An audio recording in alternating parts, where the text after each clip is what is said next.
from the soul with it. Yeah.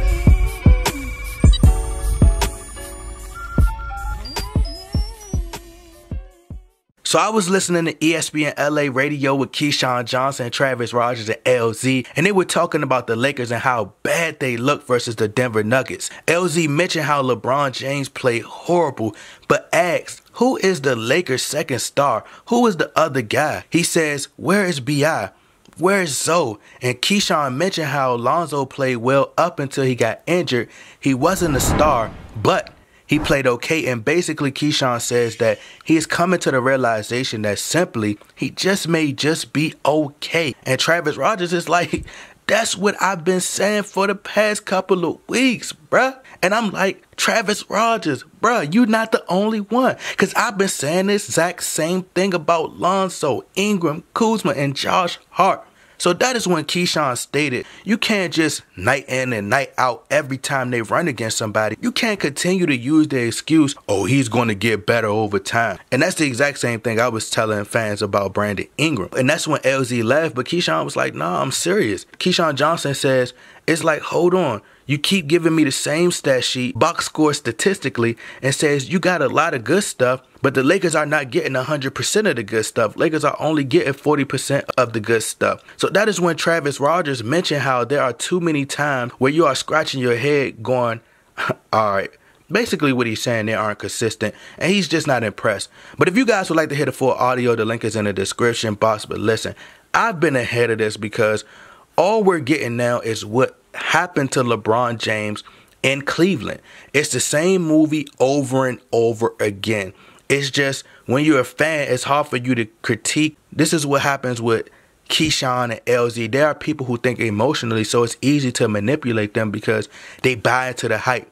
Like, I follow Joy Sedano on Twitter, and fans were blaming LeBron James, and he was like, why are you blaming LeBron? I'm like, because he has been one of the worst defenders in the NBA, and he's padding his stats and not leading by example. You know, now that other people like Amin El-Hassan and other people are finally realizing that the young core are just who they are. People are starting to wake up. They have to hear everybody else say it before they believe it. But I've been saying this about Lonzo Ball. I do believe that he was a bit overhyped from the time he left college. And honestly, I don't think, and it is not his fault because honestly, I don't think none of these players nowadays want it. I think the era of MJ, Kobe, Kareem, Shaq, KD, Steph Curry, I think those days are nearly just about to be gone. I think the days of the superstar players they're going to be gone because these young players don't care about nothing but social media, playing around with their friends, dressing well, and, you know, just being a talk and trend and doing the new trends, the dances, hanging out with artists, being rappers, all types of stuff. So I don't look at none of these young players and see that fire anymore. Lonzo, he has kind of perfected his jump shot. He's a solid defender. I simply don't think he'll be an all-star or a superstar.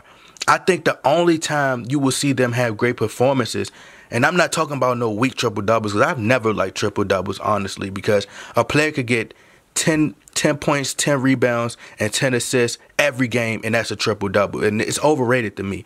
I'm talking about 36 or 44 points. It will be against, you know, those days where he get those type of points will be against the worst teams.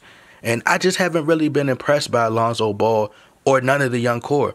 The only player I feel deserves a lot of credit, a ton of credit, is JaVale McGee. He has totally evolved this game. I think Josh Hart would make a great 3-and-D role player, and I'm willing to keep Josh Hart. If I had to trade him to get a superstar, I had to package him, I'd throw him in there, but I would like to keep him. But other than that, I would trade this young core. And I seen someone mention that Lonzo Ball only gets injured around trade times or when trade talks come up. But the Lakers could easily just cut him if they wanted to. You know, I don't know how true that is, and I don't know how true this is, but it was said that Kobe was like, why didn't the Lakers take Tatum instead of taking Lonzo Ball?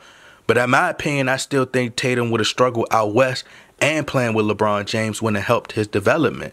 I agree with Keyshawn. We have to stop using these excuses for these players, because it doesn't help them at all, like being soft on them and making excuses for them, but it makes matters worse, because what happens is they'd be like, oh, okay, I can slack off because people feel sympathy for me.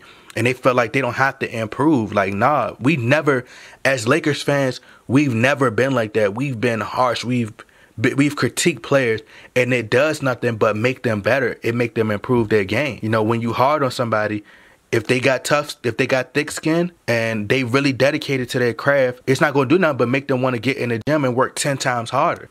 People talk about Lonzo being in the game down the stretch and, you know, Lonzo Ball need to be in the game and this and that. But I'm telling y'all, like, it won't make a difference. You know, even if him and Lance Stevenson played together down the stretch and they bench KCP, you know, Lonzo Ball is very passive. LeBron James is very passive. And in the fourth quarter, because he doesn't want the backlash, he doesn't want to go to that free throw line. You don't want that criticism, and neither does Lonzo Ball. They're one and the same. So they're going to keep passing the ball to each other. The Lakers need a superstar. They need a closer in that fourth quarter. Those type of players who are passive, they care about others' opinions. You know, it takes for somebody with a Kobe Bryant or a Michael Jordan or somebody like a Jerry West, Kyrie Irving, who's clutch players, assassins, who don't really care about criticism. Like, they're going to take the shot despite what you say. They don't care. You know, but that's just my take on it. I agree with Keyshawn.